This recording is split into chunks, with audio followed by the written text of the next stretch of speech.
ایک مولوی صاحب تھے، انہوں نے اپنی بیگم سے سوال کیا کہ آج کچھ ایسی دل کی بات بتاؤ جو پہلے کبھی نہ کی ہو۔ بیگم صاحبہ کہنے لگی کہ مولوی صاحب دل کی بات پوچھیں تو آپ سے شادی کے بعد میں نے خواہشوں کا گلا ہی گھونٹ دیا۔ شادی کر کے آئی تھی تو کئی امیدیں تھیں جو ہر گزرتے سال کے ساتھ دم توڑتی گئیں۔ اچھے گھر اور لباس کی خواہش کس کو نہیں ہوتی، پر کرائے کے مکان میں زندگی کٹ گئی اور لباس کے نام پر خیرات کے کپڑوں میں تن ڈھانپا۔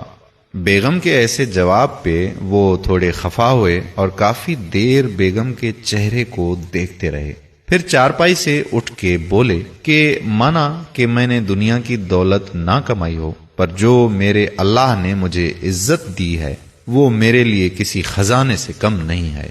بیگم کہنے لگی کہ مولوی صاحب ایسی عزت کا کیا کرنا جس سے نہ پیٹ بھرے نہ تن ڈھکے، بس اب تو عبادت ہو گئی ہے اس طرح من مار کے جینے کی۔ بیگم کسی صورت ان سے متفق نہ ہوئی۔ مولوی صاحب کہنے لگے کہ اللہ پاک نے رزق دینے کا وعدہ کیا ہے اور وہ کبھی وعدہ خلافی نہیں کرتا، اور یہ جو ہاتھ پاؤں دیے ہیں نا، ان کا صحیح استعمال کرنے سے ساری بنیادی ضرورتیں پوری ہو سکتی ہیں۔ اس سبب کے بعد اگر کسی چیز کی انسان کو ضرورت ہے تو وہ ہے سکون اور اطمینان، اور سکون اور اطمینان بس اس ذات کی عبادت میں محیط ہے۔ ایک دن تم بھی یہ بات سمجھ جاؤ گی۔ عصر کی اذان ہوئی اور مولوی صاحب مسجد کی طرف چل دیے۔ کافی دیر گزر گئی، مولوی صاحب گھر واپس نہ لوٹے۔ بیگم پریشان ہوئی، محلے کے بچوں سے پوچھ گچھ کی، پر کہیں سے کوئی خبر نہ آئی۔ قریب آدھی رات تک انتظار کے بعد مولوی صاحب کی لاش کو ان کے گھر پہنچا دیا گیا۔ ان کو سڑک پہ کسی گاڑی نے ٹکر مار دی۔ چند اجنبی لوگوں نے انہیں اسپتال پہنچایا، لیکن وہ جانبر نہ ہو پائے۔ انا للہ و انا الیہ راجعون۔ مولوی صاحب کی بیگم بیوہ ہوئی تو ان کے کئی ایسے جاننے والے نکل آئے جن کے پاس بے حساب دولت تھی۔ کیونکہ مولوی صاحب کے کردار اور صداقت کا پہلے ہی بول بالا تھا، اس لیے ان کی بیوہ پہ لوگوں کو بڑا رحم آیا۔ دیکھتے ہی دیکھتے مولوی صاحب کی بیوہ کرائے کے مکان سے نکل کے اپنے ذاتی گھر کی مالک بن گئی۔ کئی صاحب مال لوگوں نے ان کا مہینہ باندھ دیا۔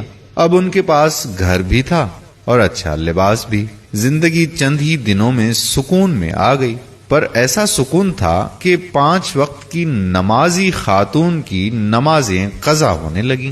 مال و دولت کی خوشی تو تھی، پر دل کا اطمینان دور دور تک میسر نہ تھا۔ کہتے ہیں کہ جہاں عبادت کم پڑ جائے تو نحوست اس کی جگہ لے لیتی ہے اور اس کا اثر زندگی پہ نمایاں ہو جاتا ہے۔ ایک عرصہ بیتا تو مولوی صاحب کی بیوہ کو ان کی کہی وہ بات یاد آئی کہ اطمینان اگر دولت میں ہوتا تو سکون کبھی سجدوں میں میسر نہ ہوتا۔